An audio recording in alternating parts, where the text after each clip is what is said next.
Hello everyone, my name is Tom Vergozen. I'm the lead system engineer at Spectral, space-based quantum communications startup that was spun out from the Center for Quantum Technologies in Singapore a couple of years ago. Today I'll be presenting an overview of the Spooqy 1 mission, which had the aim of demonstrating, creating and detecting quantum entanglement in space. The technical team of Spectral worked on this mission before we spun out, and we're still operating the satellite now. I'd like to acknowledge all of the people who worked together to realize this project. From Aitor Villa, who did his PhD on the quantum experiment on board Spooqy 1, to Robert Beddington, who led the satellite team, and of course Alexander Link, who was the PI for this mission. Our collaborators are Christoph Waldfeuer, who ran the Swiss ground station for us, Douglas Griffin, who led the design of the isostatic mount of the instrument while at UNSW Canberra, and Daniel Oy, who was involved in the conception of the mission. I'll be giving an overview of the mission and its original goals, as well as go into the design of the different segments of the mission, and then I'll spend some time talking about how we did the verification and validation, the challenges we faced, before I talk about the launch and operations of the mission itself.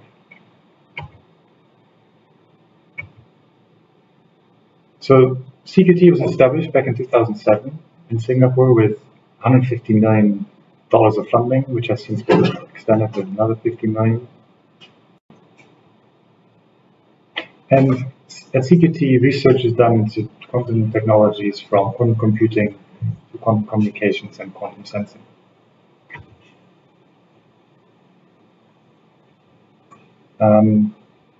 This is the research group of Alexander Link, whose focus is principally on the applications of nonlinear optics to develop rugged and miniaturized entangled photon sources.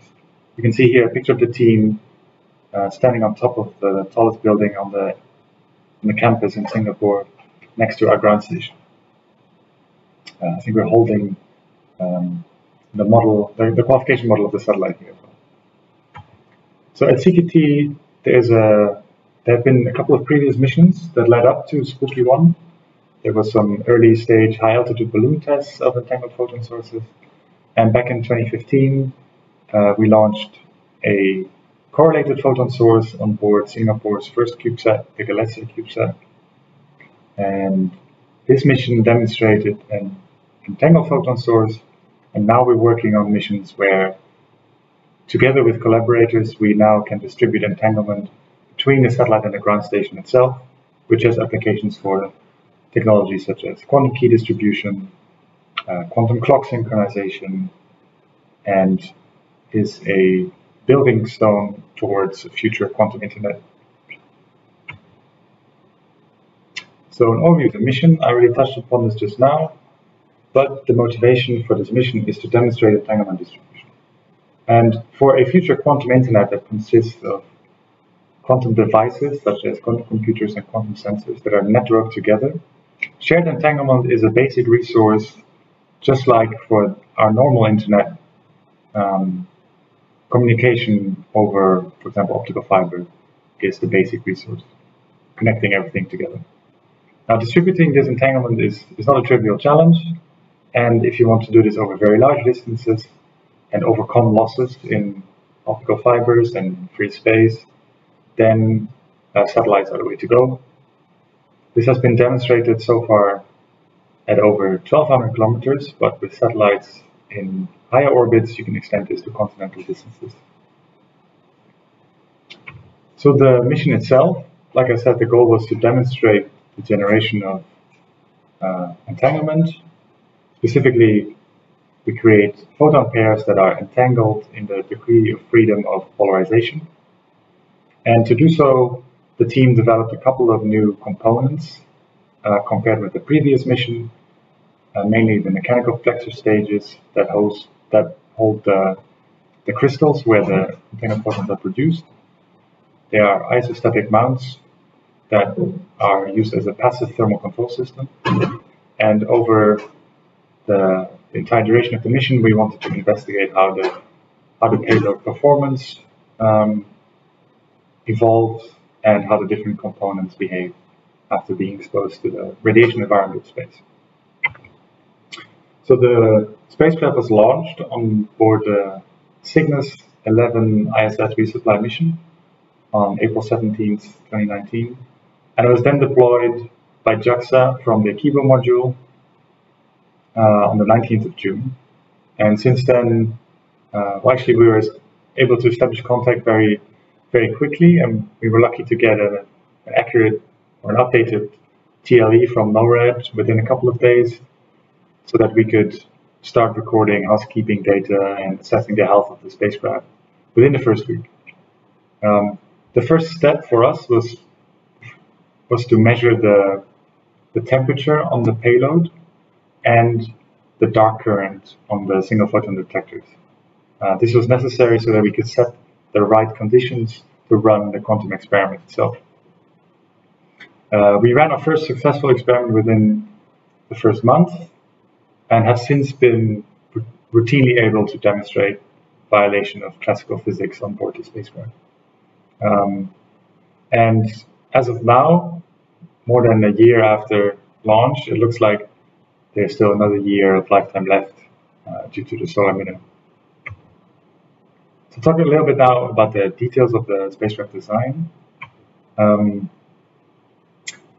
1, the spacecraft, is based on the GOMX platform by GomSpace. So it's a 3U satellite.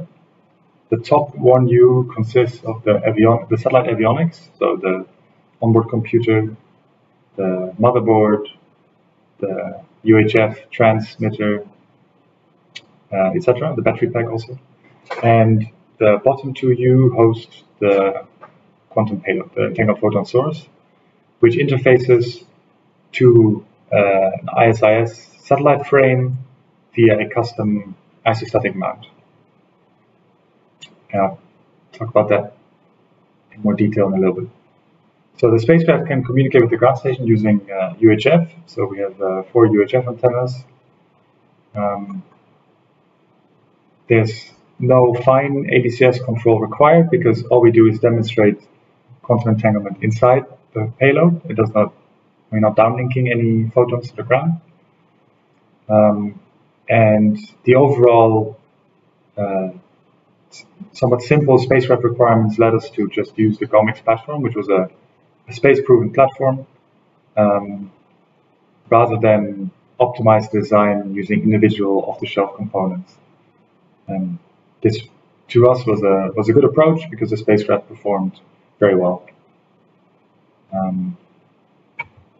Here's a picture of on the left side of the qualification model alongside the vibration test pod, some of the solar panels removed. And on the right side, this is the flight model before integration into the deployer at JAXA in Japan. Now this is the design of the entangled photon source itself. So what's going on here is that we have a collimated laser diode you can see it on the left, number 1. This is used as a continuous wave pump for the process that is used to create entanglement. And this process is called spontaneous parametric down conversion, or SPDC. And what happens is that inside these 2 BBO crystals, some of the pump photons are absorbed and 2 photons at higher wavelengths are emitted. And if you then remove the information about in which crystal this photon pair was created, you can create this entangled state where the pairs in each new photon share this spooky correlation that violates classical physics. That's also where the name of the mission comes from, because Einstein called this spooky correlation, spooky action at a distance. So, like I said, only some of the pump photons are down converted. So, using a dichroic mirror at 7, the pump wavelength is split out and dumped onto a light-sensitive diode. And this can also be used to check the alignment of the pump waves. And in our type of SPDC, the relative angle between the pump beam and the optical axis of these crystals needs to be maintained to within 100 microradian. And that is where our custom designed flexure stages give us the ability to very finely align the system while also having good passive stability. And then further on, the photons are split. The photon pairs that are created are split, and one is detected in each arm using a polarization analyzer setup, which consists of a liquid crystal polarization rotator and a single photon detector. On the right side, you can then see a buildup of the entire quantum source from the custom structural interface and the isostatic mount, electronics board, all the way up to the optical elements mounted in the optical unit. On the left side, you can see a picture of the qualification model of the source during assembly, and a close-up on the right of the flexure stages with our crystals on top. So that was the spacecraft and the payload. Like I said, the spacecraft can communicate with the ground segment using UHF. And here are two ground stations. We have one in Singapore on the campus at the National University of Singapore. And then we have another ground station in Switzerland. And they're identical, and they both have twin Yagi antennas and make use of the GOM-spaced Nano radio. So we went through a traditional space qualification campaign.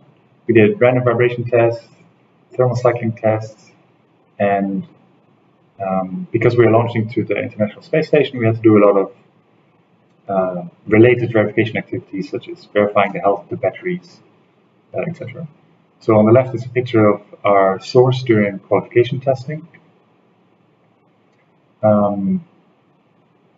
And on the right side, you can see our very small spacecraft going into a very large thermal vacuum chamber for the thermal vacuum cycling tests.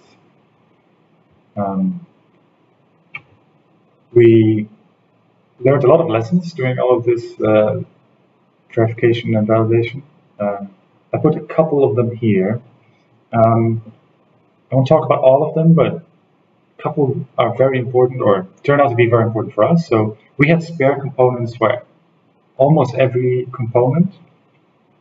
And this proved to be very useful because after we had integrated the flight model just before Christmas, came back from Christmas holidays, turned out our radio had randomly broken, and we had to disassemble the flight model, replace it, and assemble it again. But luckily we had a spare radio, so that didn't impact our schedule. And I already touched upon this just now, but if you want to launch a spacecraft to the International Space Station, you need to prove that your spacecraft cannot do harm to the astronauts who have to handle it in order to deploy it.